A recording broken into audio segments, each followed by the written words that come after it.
All right, I come in this morning to make a little short video. I had some uh, friends or whatever, people in the community. They was uh, talking about they had a kid. They just had a kid born. I don't know, it's less than a year old and all. And they was talking about, yeah, we don't know what to do for a kid. Now, granted, they're older like me. They're 30s, late 30s, early 40s, I don't really know how old the guy is. He's older, I'm sure, but I went to school with the girl or woman, whatever you want to say. And I told her, I was like, y'all should, again, this is not financial advice, and that's what I told her. I was like, you lose all the money, but I was like, if it hits, the kid don't have to worry about nothing. If it don't, you ain't lost a lot of money. But I was telling her, I was like, look, open you up a stock market account for the child when they're born. And this is just mathematical, theoretic. I'm just going to give a spread of numbers. But I was like, when the child's born, these people make decent money. They're not broke. They're not filthy rich or nothing like that. They're just average American. She probably makes $20,000 to $40,000. He probably makes, I don't know, 40 to 80 or 100,000. He's like a foreman or something like that, and she works at a bank. But just rough estimates. But I was like, when the kid's born, I said, get you like a stock market account and put $100 a month in there. And if you do that, that's only $1,200 a year. Well, $1,200 a year is not a lot of money for somebody with a combined household income of, let's say, $150,000. That's 1%.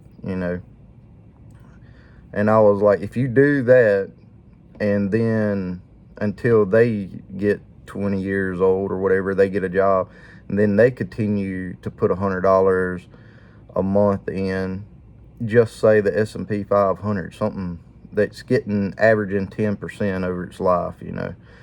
You're looking at, whenever they get 65, to potentially have somewhere between like 5 and 15 million bucks, depending on, I say a spread like that. So if the market drops real bad, like we have like a Great Depression, and it drops, well, they're still putting $100 a month in.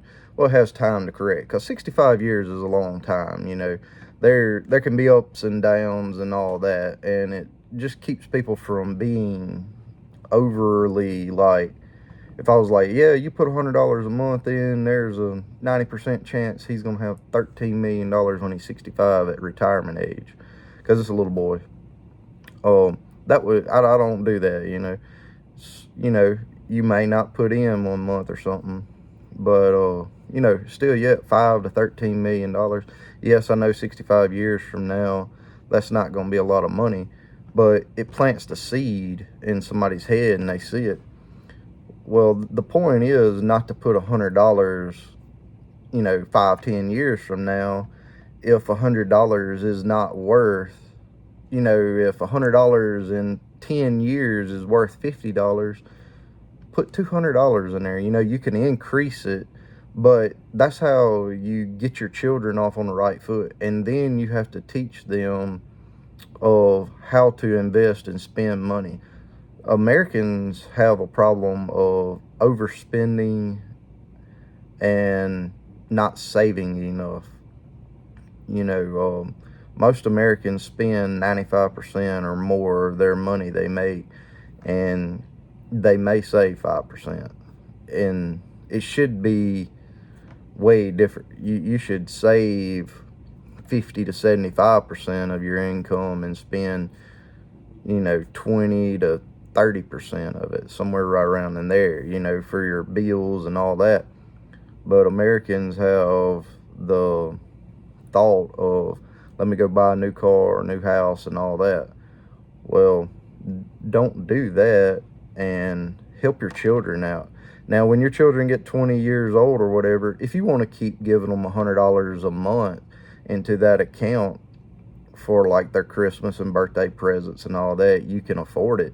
By all means, do it, you know. But you do that for the entire time you're alive, and that teach them to put money in, and maybe say they don't know about that account. It has your name and their name on it, so Lord forbid if something happens to them, they die, you can still get the money, you know. But you know, whenever you die, you have it in the will and all that, hey, they need to know about this account and so on and so forth, so that they have the money, and leave instructions for them. Be like, you know, you can handwrite a letter or whatever and make it memorable for them, and be like, look, I started when you was a baby or 5 years old. If your kid's 5, 10, it doesn't matter, you know, you're just a little late on it.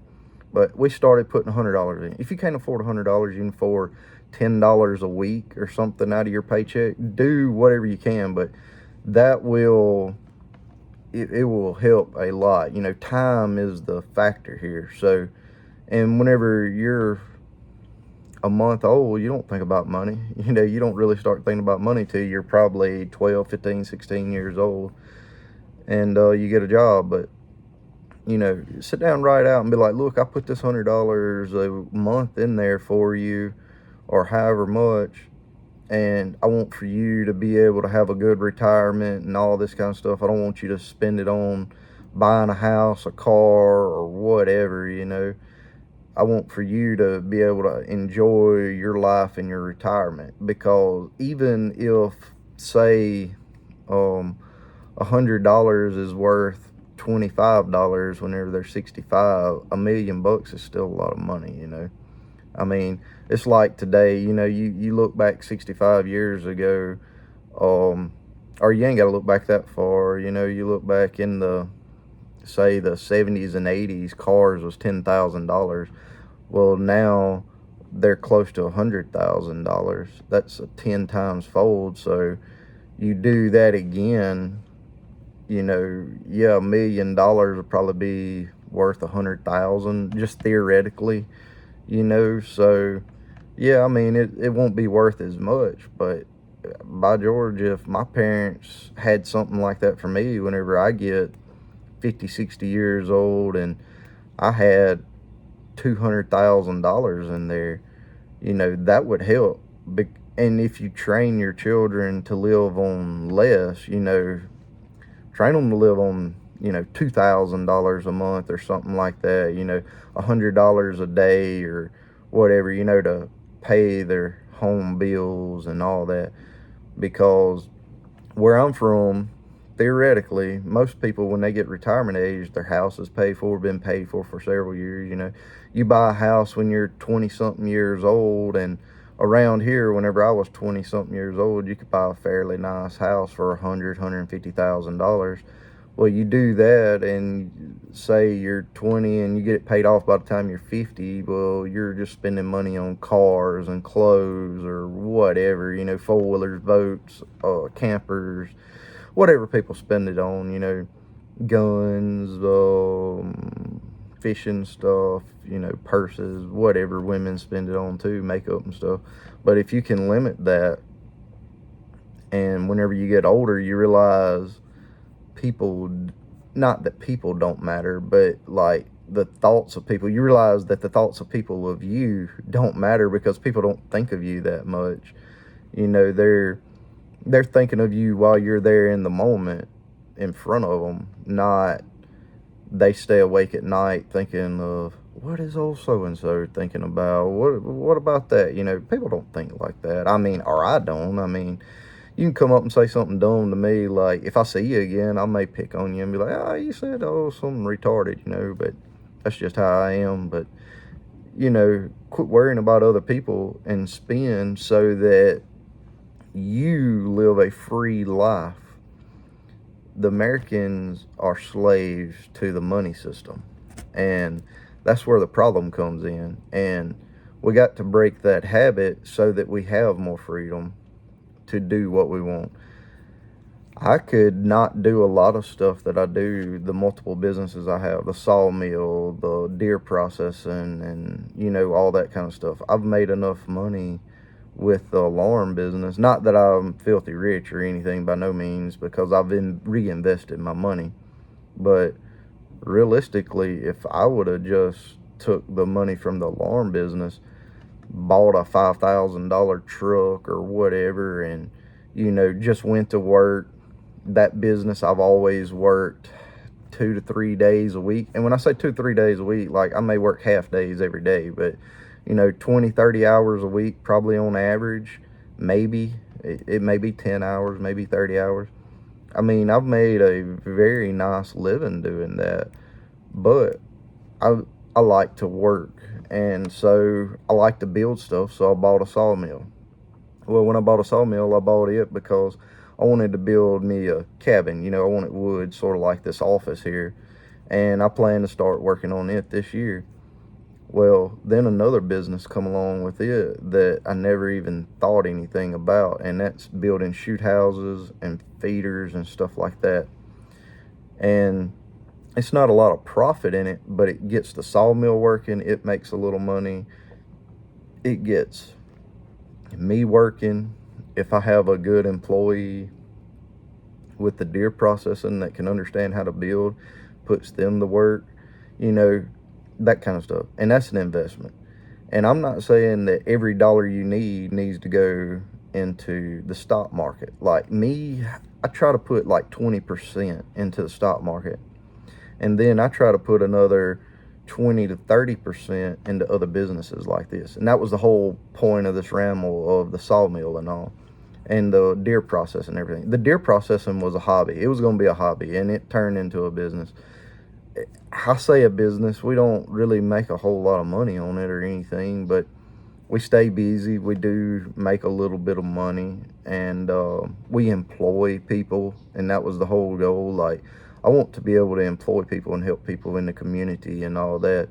And that's what we have. We have a bunch of people that work for us now that I'm not going to say they couldn't work anywhere else, but if they do, they're going to be working in around here like the chicken plant or something like that. And a lot of them don't work like it. They done work there and they quit and they come here, and they know it's seasonal. And I told them, like an example on the shoot house, I was like, well, when deer season's over, I'm going to build 2 shoot houses a week, and I'll give, just as an example, $150 a shoot house, whether it takes you 1 hour to build or 1 week to build. Like, and that's it, like, don't come to me and be like, well, I only made $5 an hour. Well, you didn't build fast enough, because me and another guy, we built shoot houses, and we could build one in 10 hours. So, $15 an hour, $150, and we're trying to keep them cheap so we can move them. And that's the whole point. Like, I don't want people to work for me to rely upon me solely. I want them to see, hey, I can make money doing this.